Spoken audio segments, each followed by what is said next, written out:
Syedaralun, warga Kecamatan Bandar Baru, Pidi Jaya mendesak Balai Pelaksanaan Jalan Nasional atau BPJN Wilayah 1 Aceh untuk melakukan penanganan ruas Jalan Banda Aceh Medan, persisnya di Kampung Kedelung Putu, Kecamatan Bandar Baru yang telah amblas.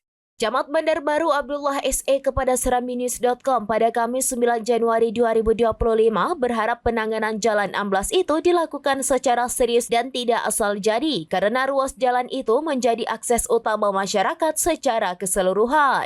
Selain itu, pihak kecamatan berharap agar pihak BPJN Wilayah 1 Aceh untuk dapat melakukan penertiban kios yang berada pada bahu sisi bantaran jalan pasca penyelesaian penanganan badan jalan yang telah mengalami penurunan itu. Hal ini agar para pelintas dapat lebih nyaman dan tidak adanya potensi kecelakaan lalu lintas. Seperti diketahui, ruas sisi badan jalan Banda Aceh Medan itu longsor pasca diguyur hujan deras serta pengikisan arus Sungai Krung Putu yang telah berlangsung selama beberapa pekan terakhir.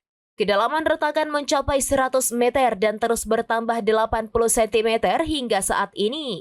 Sementara itu, Kepala BPJN Wilayah 1 Aceh Heri Yugiantoro STMT yang dikonfirmasi serambinews.com pada Kamis 9 Januari 2025 melalui pesan WhatsApp belum memberikan keterangan terhadap penanganan terhadap ruas jalan longsor di Kampung Kedelung Putu, Pidi Jaya tersebut. Saya hanya mengharapkan kepada balai jalan ini adalah jalan negara supaya secepatnya diperbaiki. Ini harapan daripada masyarakat Lung Putu dan khususnya Lung Putu dan umumnya Pidi Jaya.